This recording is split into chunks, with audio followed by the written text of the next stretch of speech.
एक न्यूज और चल रही है कि पाकिस्तानियों को ड्रोन दिया गया है रूस के द्वारा। अब इस खबर में कितना सत्यता है कि ये ड्रोन किस तरह का है, भारत विरोधी है या क्या है, लेकिन एक चीज सत्य है और वो ये कि दुनिया में जब बात व्यापार की हो, हर देश व्यापारिक हितों के लिए काम करता है। जैसे भारत भी आज दुनिया में हर तरफ अपने हितों को देखता है, चाहे रूस के साथ देखे, चाहे ट्रंप या बाइडेन के साथ देखे। हम अपने हितों को साधते चल रहे हैं। हर दुनिया का देश अपने हितों की लड़ाई लड़ रहा है। जियोपॉलिटिक्स में एक चीज हमेशा ध्यान रखनी चाहिए और वो ये है कि इस दुनिया में कोई किसी का परमानेंट शत्रु नहीं है और कोई किसी का परमानेंट मित्र नहीं है। Pakistan and Russia relation marks shifting sand in south Asia. अब जब यह खबर पैरेलली चली आती है तो भाई बड़ा सवाल यह बनता है कि क्या भारत ही है जो रूस और अमेरिका को साध के चल रहा है, या रूस भी है कि वो भारत और पाकिस्तान को साध के चल रहा है, और दुनिया में कोई किसी के साथ होता भी है कि नहीं होता है, या फिर अंतरराष्ट्रीय संबंधों में सब पैसे के ही मित्र होते हैं। ये सारी बातें आज के सेशन में है। जब यह सेशन है तो बड़ा सवाल यह भी है कि इस तरह की खबरें क्या भारत की चिंता बढ़ा सकती हैं? भारत की चिंता क्यों? क्योंकि भाई जो डिफेंस इक्विपमेंट हमारे पास हैं, कल को मान लीजिए कि वो इन्हें देने को तैयार हो जाए कि चलो यार तुम भी कुछ ले लो, ऐसे में हमारे तो राज चले जाएंगे कि इनके पास जो है वो उनके पास। तो भाई वही वाली बात है कि संभावनाओं के अंदर चिंताएं बड़ी व्यक्त की जा सकती हैं। पाकिस्तान का तेल निकालेगा रूस, पाकिस्तान में तेल निकालेगा रूस, पाकिस्तान के लिए तेल देगा रूस। ये सारी बातें आज के सेशन से खुद कंक्लूड कर लेना बेस्ट सुटेबल क्या है, फिर हम आगे बढ़ते हैं और खबरों की तरफ चलते हैं। यहां पर जो बड़ा प्रोजेक्ट जिसकी बात हो रही है वो है पीएसजीपी। पीएसजीपी बोले तो पाकिस्तान स्ट्रीम गैस पाइपलाइन। इसे लेकर के दोनों पक्षों के बीच में बातचीत हुई। इस गैस को कराची पोर्ट से लेकर लाहौर तक पहुंचाने के लिए, जिसकी लंबाई लगभग 1100 किलोमीटर है, यहां से एक पाइपलाइन का आइडिया दिमाग में आया नवाज शरीफ के। नवाज शरीफ कौन? शहबाज शरीफ के बड़े भाई, जो कि बाद में इमरान सरकार जब आई थी तो देश छोड़कर भाग गए थे। ठीक है, आज लेकिन शहबाज शरीफ की ही सरकार है। तो उन्होंने उस समय प्लान किया कि हम यहां से यहां गैस पहुंचाने का 1100 किलोमीटर का पाइपलाइन डालेंगे, लेकिन गैस पाइपलाइन में ना तो अनुभव था और ना ही रोकड़ा। तो फिर तरीका क्या हो? बोले इस काम के लिए इन्वेस्टर ढूंढते हैं। तो 2015 में उन्होंने रूस के साथ संपर्क किया। रूस के साथ संपर्क क्यों किया? क्योंकि रूस के पास एक्सपर्टाइज बहुत है गैस पाइपलाइन की। कैसे? देखो, रूस से गैस पाइपलाइन चाइना आती है, रूस से गैस पाइपलाइन जर्मनी जाती है, रूस से होकर के यूरोप के कई देशों को गैस पहुंचाई जाती है। तो रूस ने ना गैस पाइपलाइन में बड़ा एक्सपीरियंस हासिल किया हुआ है और दुनिया का क्षेत्रफल के हिसाब से आर पार है वो देश। मतलब एशिया में भी है, यूरोप में भी है और सबसे बड़ा क्षेत्रफल रखने वाला देश है।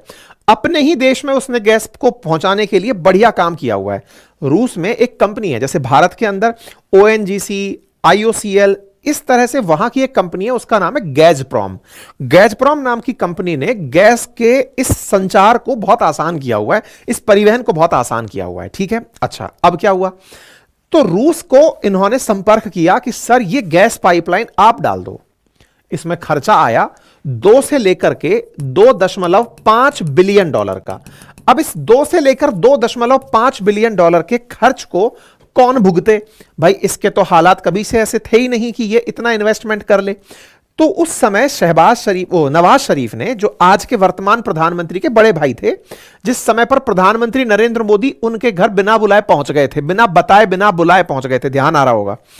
तो साहब शहबाज शरीफ के बड़े भाई नवाज शरीफ रूस के पुतिन को यह सलाह देते हैं कि आप हमारे अंदर इतना खर्चा करो, बदले में क्या दोगे? बोले बदले में 25 साल तक इस गैस पाइपलाइन से जो भी कमाई होगी वो सारी आपकी। कितना? 25 साल तक जो कमाओगे वो सारा आपका। अब ये 2 से लेकर 2.5 बिलियन डॉलर होता कितना है? इंडिया की करेंसी में बात करूं तो 8500 करोड़ रुपया 1 बिलियन डॉलर है। तो मतलब 17,000 करोड़ रुपए के अंदर 8500 करोड़ रुपया डबल कर दिया, 17,000 करोड़ रुपया। 17,000 करोड़ में यहां से यहां तक गैस पाइपलाइन डल जाएगी। चलो साहब, ये पहली बात हो गई। अब ये बात जैसे ही खत्म हुई 2017 के बाद में यहां पर सत्ता परिवर्तन का दौर आया, इमरान खान प्रधानमंत्री का दौर आया, चीजें बदलती चली गई। जो भी हुआ, इमरान खान प्रधानमंत्री बनते हैं। अब कट टू दी शॉर्ट 2021 में हम लोग लैंड करते हैं। इमरान खान सरकार में होते हैं। इसी बीच में पाकिस्तान का झुकाव धीरे धीरे चाइना की तरफ बढ़ता है, एंटी अमेरिका होता चला जाता है। इमरान खान की सरकार आती है और इमरान खान अमेरिका के और ज्यादा खुलकर खिलाफ आ जाते हैं और वो इस बात के लिए वापस रूस में पहुंचते हैं और कहते हैं कि सर, जो नवाज शरीफ ने आपको ऑफर दिया था ना, उस ऑफर में 25 साल तक की कमाई आपकी है, क्योंकि गैस की सप्लाई से जो कमाई आएगी वो रूस को रखनी है। जैसे आज अपने सड़क जब चलती हैं तो सड़क बनाने वाले लोग जो हैं वो टोल वसूली करते हैं 25 साल तक। बोले ऐसे आप यहां पर 25 साल तक कमाओगे हमसे। तो बोले सर, इसका दूसरा ऑप्शन मैं लेकर आया हूं। बोले बताओ भाई इमरान खान, क्या ऑप्शन लेकर आए हो? बोले सर, मैं ऑप्शन लेकर आया हूं कि 74% इस पूरे काम के अंदर पाकिस्तान ऑनरशिप रखेगा और 26% आप ऑनरशिप रखेंगे। पूरा पैसा आप लगाएंगे और 74% पाकिस्तान कमाएगा जब आप कमाओगे, और 26% आप कमाओगे। 74% पाकिस्तान और 26% रूस कमाएगा।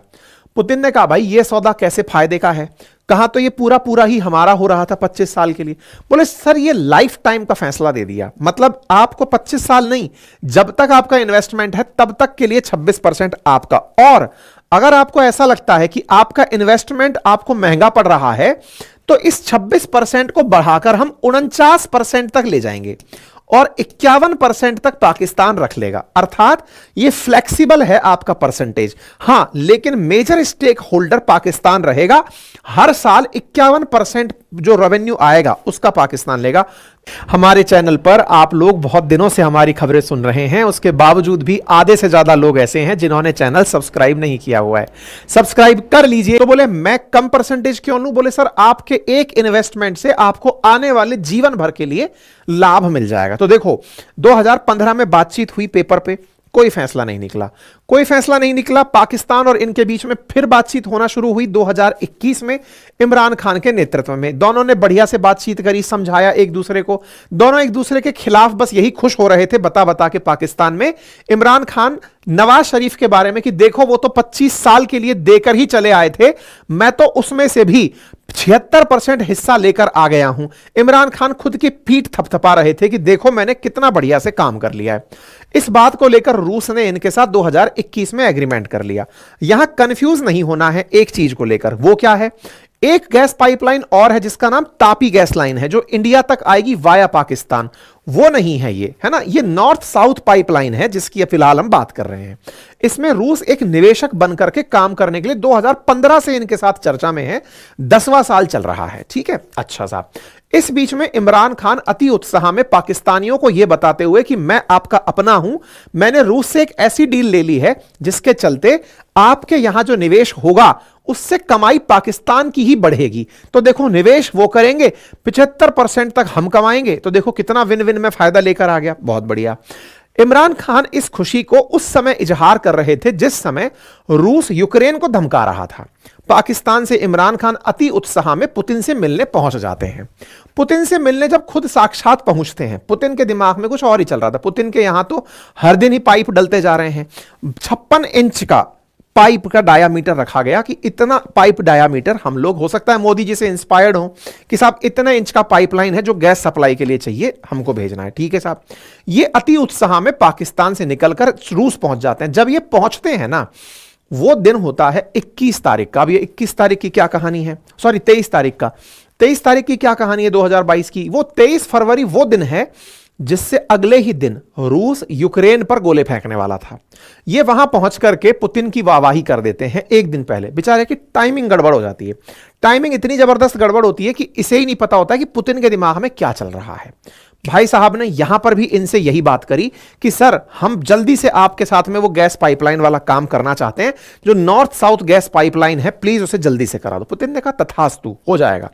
इन्होंने बातचीत की, इनकी बाइट्स वायरल हो ही रही थी कि पुतिन के पास मिलने पहुंचे इमरान खान। इमरान खान जो कि रूस के साथ ताजा ताजा रिश्ता बनाने के मूड में थे, अमेरिका के ताजा ताजा खिलाफ जा रहे थे, अचानक वो गोला चला देता है। जैसे ही गोला चलाता है, तुरंत 24 तारीख को ये खबर आती है, तो ये समझ ही नहीं पाते। इमरान खान अभी पाकिस्तान भी नहीं पहुंचे हैं, इससे पहले अमेरिका इनसे नाराज हो चुका होता है कि ये क्या कर दिए तुम इस समय पर वहां क्या कर रहे थे? तुम्हारी इतनी भी कूटनीति नहीं थी क्या कि रूस क्या करने वाला है? तुम्हें यह भी नहीं पता था क्या इंटेलिजेंस के नाम पर तुम कहते हो कि ISI है तुम्हारे पास, तुम्हें यह भी नहीं पता था कि ऐसा कुछ होने वाला है? हम तो कब से अपने लोग भगा रखे थे वहां से, तुम वहां गए हो ऐसे समय पर, तुमने तो उसको और उत्साह दे दिया। तो बोले भाई, इस बात से इमरान खान का पत्ता हिल जाता है। इमरान खान का पत्ता कितना तेजी से हिलता है आप अंदाजा लगा लो। ये खबर होती है, इस खबर के बाद में साहब इमरान खान की सरकार ही ले जाती है। आपको पता होगा, मतलब ये कहानी फरवरी में घटित हुई, 24 फरवरी को। 10 अप्रैल के आते आते पाकिस्तान में इमरान खान के खिलाफ अविश्वास प्रस्ताव आ जाता है और शहबाज शरीफ प्रधानमंत्री बन जाते हैं। सरकार ही पलट दी। बाइडेन को पसंद नहीं आया, बोले नहीं नहीं नहीं नहीं चलेगा। अभी जो हो रहा है वो क्या है कि शहबाज शरीफ को भी पता था, क्योंकि इनके बड़े भाई ने प्रोजेक्ट शुरू करवाया था। अब खेला समझना देखो, इनके बड़े भाई थे नवाज शरीफ, 2015 में वही रूस के पास प्लान लेकर गए थे। इमरान खान उस प्लान में 74-26 का रेशो करवा लाए। चाहते दोनों ही हैं कि रूस की तरफ से यहां इन्वेस्टमेंट आए और बाई पाइपलाइन शुरू हो। Point 1 clear. अब मुद्दा यह है कि इन्हें पता है कि इमरान खान अपने रशिया प्रेम के चलते सत्ता गंवा दिए। अब ये इस टेंशन में है कि भैया की मुराद कैसे पूरी करूं, भैया की मुराद पूरी करूं, इतने में बाइडेन एक टेंशन है। लेकिन अब ये कैलकुलेट करके चल रहे हैं क्या कि भाई 1 महीना बचा है बाइडेन के पास जाने में, 1 महीने बाद बाइडेन चले जाएंगे, ट्रंप आ जाएंगे। ट्रंप को ये लोग कैलकुलेट ऐसे कर रहे हैं कि ट्रंप का काल इतना खतरनाक काल नहीं था पाकिस्तान के लिए। क्यों? क्योंकि नवाज शरीफ ने ट्रंप के काल में ही ये सारी बातें की थी, तो बोले झेल लेंगे ट्रंप को, तो फिलहाल इससे पीछा छूटे। तो ऐसे में ये लोग ट्रंप को कैलकुलेट करके ये सारे फैसले करते जा रहे हैं। खैर, शहबाज शरीफ की सरकार आती है, ये दोनों लोग फिर से रूस के साथ बातचीत करने लगते हैं कि सर वो पाइपलाइन फिर से शुरू करवा दो हमारी। इस बार इन्होंने उसको और मोटिवेशन दिया। रूस ने कहा देखो यार, तुम लोगों के बस की बात नहीं है, तुम्हारे यहां सरकार गिर जाती है। बोले सर थोड़ा बहुत एक हम आपको एक और ऑफर देते हैं। बोले बताओ। हम ऑफर ये दे रहे हैं कि पहले आप निवेश करके कराची से लाहौर तक बना रहे थे, अब आप इसमें ग्वादार भी जोड़ दो, ग्वादार से लेकर लाहौर तक ले जाओ, कुछ और चेंज कर लो, इसके अंदर कुछ और निवेश कर लो, आपका फायदा और बढ़ा लो, क्योंकि डिस्ट्रीब्यूशन आपका बढ़ेगा तो पैसा भी आप कमाएंगे बढ़िया से। हम आपके साथ स्ट्रक्चर चेंज करने को तैयार हैं, कोई बात नहीं। इस काम के लिए बकायदा रूस तैयार होता है और उसने बकायदा एक कंपनी है जिसका नाम है आरटी, और आरटी नाम की कंपनी को इस काम के लिए लगा दिया। आरटी ग्लोबल नाम से कंपनी रूस ने अपॉइंट कर दी कि ठीक है अब हो गया, तुम्हारा तय हो गया। बोले हाँ हो गया। अब ये आरटी ग्लोबल नाम की कंपनी है, तुम्हारे यहां जाएगी, रिसर्च करेगी, इन्वेस्टमेंट का प्लान बनाएगी, कैसे कैसे गैस पाइपलाइन लगनी है, हमको सब एक्सपर्ट एक्सपीरियंस है। अच्छा, रूस इस मामले में बड़ा मास्टरमाइंड है। कैसे? एक तरफ एक फ्रंट पर वॉर लड़ रहा है, कोई फर्क नहीं पड़ रहा, दूसरे फ्रंट पर वो व्यापार भी कर रहा है, तेल बेच रहा है, भारत को तुशील दे दिया, पाकिस्तान के साथ ये बातचीत चल रही है तब से। अब इनको कहता है कि तुम्हारे यहां आरटी ग्लोबल आएगी रिसर्च करने के लिए। आरटी ग्लोबल नाम जैसे ही डिक्लेयर होता है, अमेरिका तो वैसे ही नाराज होकर बैठा है। बाइडेन तत्काल प्रभाव से आरटी ग्लोबल के ऊपर बैन लगा देते हैं। मैंने आपसे क्या कहा था, रूस का पाकिस्तान का तेल निकालेगा रूस। कैसे निकाल रहा है मैंने वो तरीका बताया आपको। तेल की बातें तो हो रही हैं, लेकिन इन बातों में 10 साल बीत चुके हैं। 10 साल में पनिशमेंट इनको इतना मिल चुका है, क्योंकि एक बार रूस इन्हें इग्नाइट करता है, इग्नाइट करके दूसरी तरफ से बाइडेन इनको आके डस लेते हैं। बाइडेन का डसना, रूस का इग्नाइट करना, कई बार तो ये खेला ऐसे लगता है कि भारत प्रमोटेड खेला खेला जा रहा है। भारत जाके उनसे कहता है कि सर थोड़ा सा डसो ना, फिर वो उधर से मारता है, तो फिर इधर से बाइडेन आके कहता है भप तुम ऐसे करोगे। तो ये खेला इस तरह से चल रहा है कि पाकिस्तान की बज रही है बढ़िया ढपली, उधर से रूस बजा रहा है और इधर से अमेरिका। आपको इसके अलावा क्या लगता है वो जरूर हमें कमेंट बॉक्स में बताएं। हमारे चैनल पर आप लोग बहुत दिनों से हमारी खबरें सुन रहे हैं, उसके बावजूद भी आधे से ज्यादा लोग ऐसे हैं जिन्होंने चैनल सब्सक्राइब नहीं किया हुआ है। सब्सक्राइब कर लीजिए।